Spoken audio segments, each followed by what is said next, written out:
Yes, indeed. Greetings, family. So this is Kyle Dixon here with another video with Professor David Kelly on the other end. For professor, philanthropist, community activist, educator, uh, investor, all those things. A decent young man. Right, and a decent human being. Right. All right. So that trumps everything, right? So we wanted to have a discussion because Father's Day, or the recognition of Father's Day, had just passed. So him and I were having a short conversation, and I want to bring him on the platform to be able to discuss him being a father, being a son, myself being a son, not a father yet, but just the importance of manhood and labeling and defining Black manhood in today's society, because we've talked about how those dynamics, those definitions may have changed dramatically, altered slightly, depending on who you talk to. So we want to kind of give you all, and just also just be able to recognize in the community the importance of what it means to define it for ourselves, and also how that translates into whether what people feel we're progressing as a people, as a nation, or whether we're being stagnant, which is like dying anyway. So thank you, Professor Kelly, for coming on. Thank you. Thank you for having me. I really do appreciate it. And it's nice to have this conversation. But the short answer to that question is basically is the change in roles. Has always been in the Black community, and not to say that this is not happening in other communities, because we see new immigrants coming in, and a generation later or two, they're doing the same thing as people who've been here for multiple generations. Single parent environments, children who may or may not be progressive like they're supposed to be. We look to immigrants as being, the conservative of our society. They come in, they work hard, they save their money, they build their family, and they put they position their kids into positions of success. That's what immigrants have done since the 15th, 16th, 17th century here in the United States. They come in, they work hard, and they help them move ahead. And that's what builds our country. But what we have seen in the Black community, that has changed in the last, I say 50, 60 years. And as Thomas Sowell talks about so often, the white liberals have caused the Black community to be in this situation as we are today. Mm-hmm. When you mean by Black liberals, white liberals, right. talking about the introduction of the welfare state. So when you introduce the welfare state, you also introduce the opportunities for people to say, I don't need you because I can use this to get me ahead. So for example, you introduce public assistance, any kind of social program that can actually eliminate the male in the household. So mom goes to school, mom gets a job, mom no longer have a male in the home. So you have kids 2 or 3 generations in, being raised in an environment where dad is no longer there.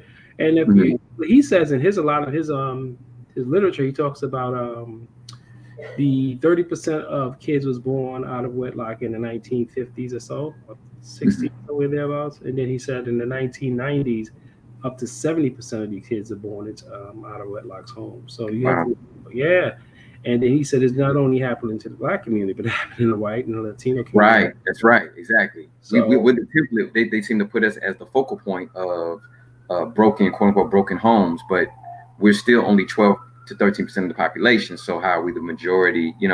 It's like it's affecting other ethnicities as well. Yeah, but that's the inherent racism is the reason why we're going to be the lead in those areas, because even though, Black may be 13% of the population, there's always inherent racism that's always going to be targeted the Black population, and have a lot to do with systemic racism. And this systemic racism is something that we have yet to really address. We have programs, we have laws, but it doesn't change the systemic racism that exists in our community. We just derive. And let me add this too, Professor Kelly. Like when you talk about immigrants, because people have a negative in America, have a negative connotation or negative idea of immigrants. When you're, it's interesting because like you get in a positive dynamic of immigrants, but then typically on the other end, what was once positive, what you mentioned about you mentioned in regards to men, like negative, like it's kind of like that kind of like it flips a little bit, because typically when people think of immigrants, they think of like, oh, they're taking advantage of the system. They don't really, they're burdening the system, as far as resources and allocations of funding towards certain things for citizens, right? So it's like a different dynamic, which is stating with immigrant, or people, how immigrants are viewed here in America. Oh, he dropped out. All right, he's gonna chime back in, family. So yeah, my question was basically, when he comes back on, is about like immigrants, whether it be European, African, Latino immigrants, Asian immigrants. They're seen in America, typically they get the negative narrative of coming in and using the system and not putting back into the system of the economy, what I'm speaking specifically.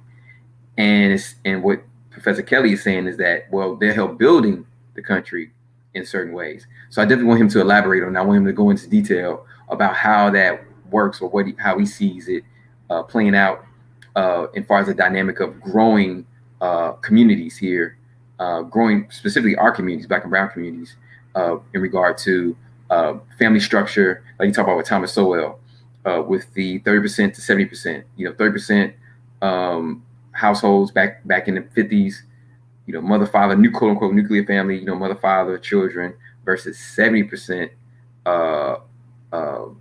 well, 30% meaning that they did not, 30% did not have a mother and father in the household, versus now 70% do not have mother and father in the household together, which creates a different way of life, creates a different way of moving and structuring things. When we talk about, even like with something similar as daycare, like, has daycare gone up because of that, or has it lessened? I would think it had gone up because, it's less than two parents. So I would think that they would need more daycare, or longer hours of daycare, I would assume. But again, I don't know per se. But, this discussion is about manhood. As you see in the title, all I got was a tie and some socks, right? So when we think about or how society views, mothers versus fathers, mothers definitely get more celebration than the fathers, which I'm not, in apprehension of. Mothers definitely deserve it; they earn it. But I know I've talked to some men, they're like, all I got was like some ties, some socks.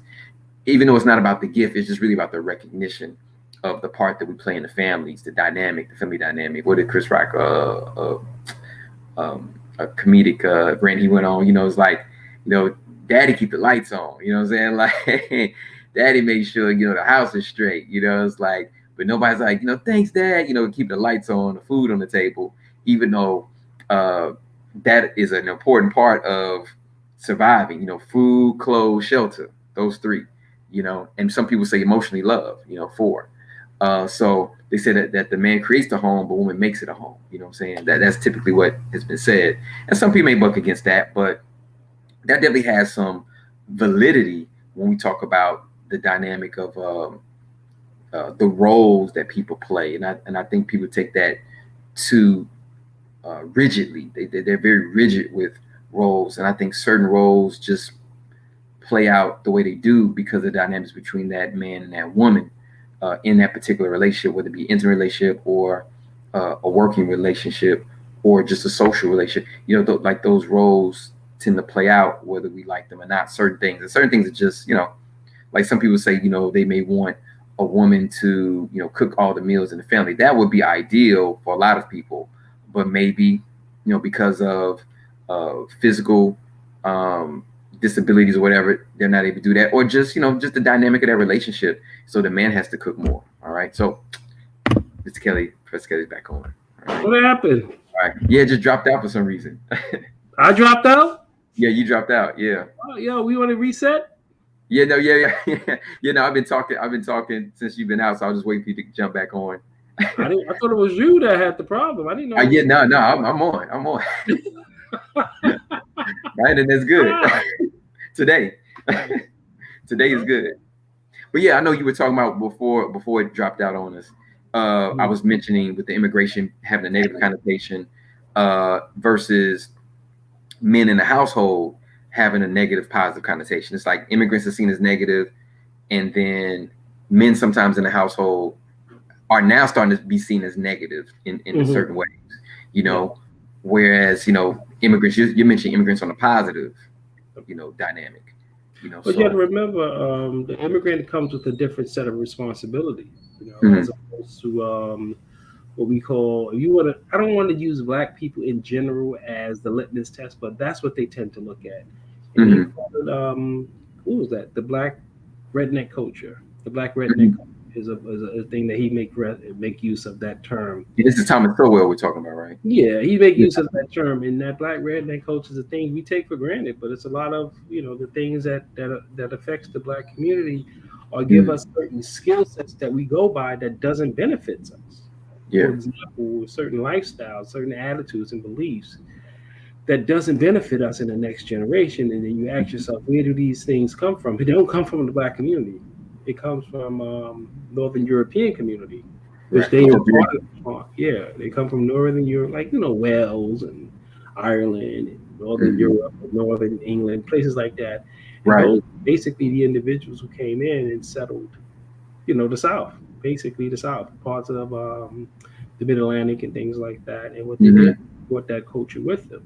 And how what he does is he married that theory with immigrants coming from Africa and the Caribbean who doesn't have that black redneck culture.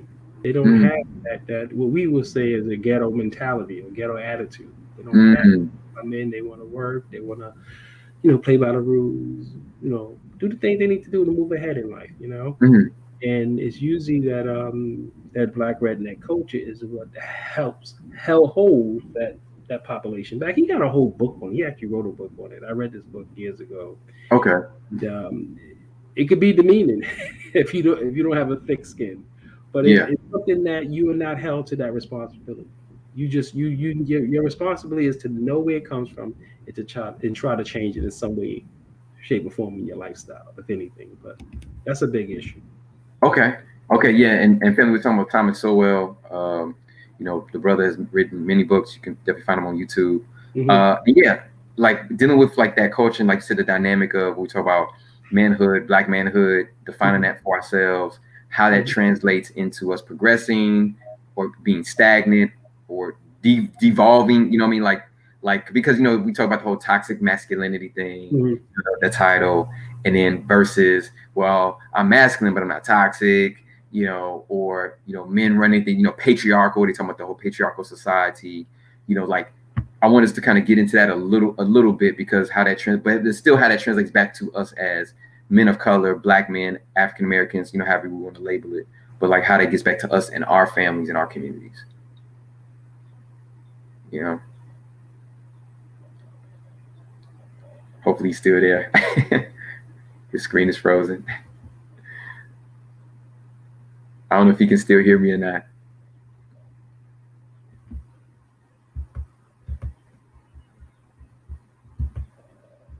Hopefully, okay. Well, hopefully if he gets unstuck, um, he can answer that question.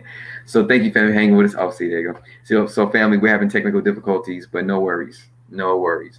But yeah, this conversation, this discussion with I and Professor Kelly, I definitely thought it was very important to have it, and it's always important to have it because when we talk about black men in society, being able to feel as if we're contributing and how we're contributing to the advancement of us growing into more of who we should be or who we want to be, but also how that affects people around us and ideally, you know, our families, our community as a whole, because black men get definitely a negative connotation in society. Like you said, the inherent racism that goes on, that black males are criminals, we're lazy, we're abusive, and all these things are true on a micro, like they're true. They have some truths, but all of us are not like that. All of us have not gone through the same exact experiences. Like you said, black people are not a monolith. So you got from the very very studious black person that's in corporate to academia to a preacher, pastor, you know, those, you know, secular, no, not secular, but those positions of religious affiliation, all the way to someone who's unfortunately living out on the street, begging and borrowing and trying to survive, literally, put food in their mouth, in their stomach to sustain themselves. Like you have the broad scope and spectrum of that, and when we talk about the dynamic of how we evolve or how we're choosing to uh, hold each other accountable, for these things, not just society having rules and laws to hold us accountable, but holding accountable for ourselves, for each other. When we see something that's not uh, righteous, or we see something that's not going to push us, lead us, guide us into a better predicament, a better situation for ourselves and those after us, it's like, well, how do we engage? How do we begin to, on a personal level, change our habits, to change our lifestyles, to change our outcomes going forward? Like, these are things that I talk about with my peers, with my jegnas, my master teachers, and just my family. Like, these are necessary conversations to have, that need to be had more, but also not just have them, but what are the call to action steps? What are the action practical steps day in and day out to see that these results transpire, see that they flourish?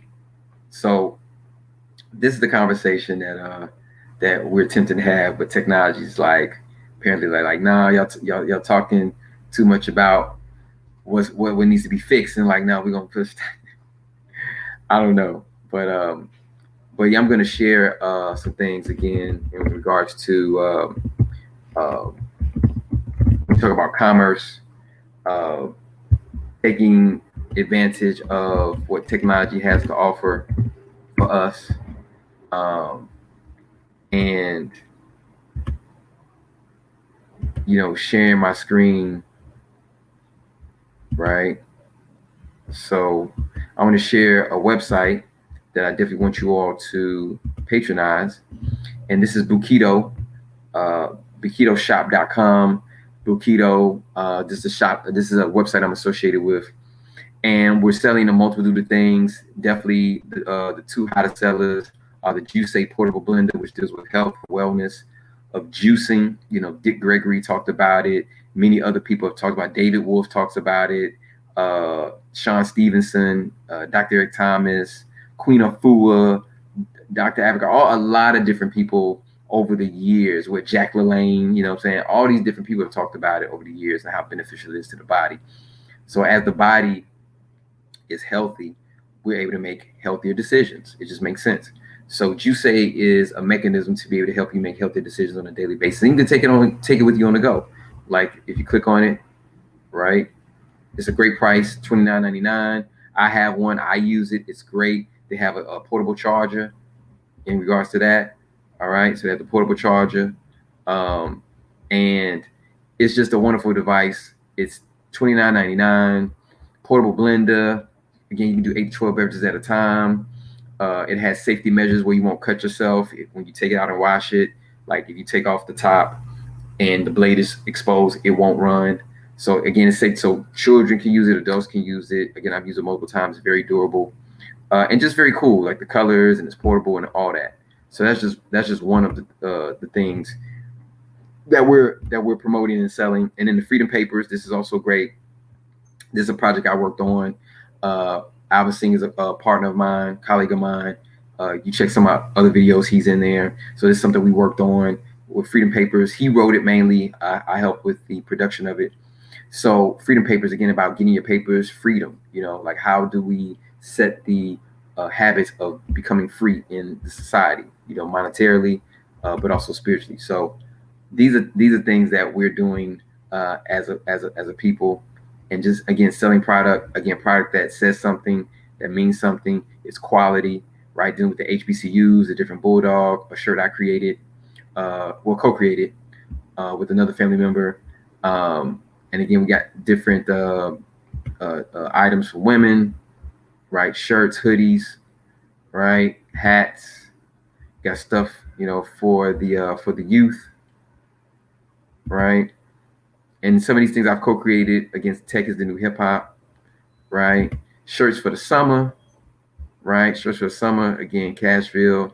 We'll base. We have a lot of people based out of Nashville, aka Cashville, Music City. You know, so we have your shirts there. Um, Again, shirts based off the HBCUs. This is a Tennessee State University alternate shirt based off the Different World show, a very popular show. So yeah, so just all these things that we're doing. Definitely would love for you to peruse and support our products, support what we're doing. We definitely donate some of the money to some charities. We do work with the youth. So yeah, so this is all part of that dynamic we are talking about with what we're doing here and what the conversation I'm having with Professor Kelly. All right. So we're going to see what the technical difficulties are about. We're going to pause this really brief and see what's happening. If we have to start the video over, then we have to start the video over. That's just what it is, and we'll do that. But we'll see. So stay tuned, stay close. All right. We'll be right back.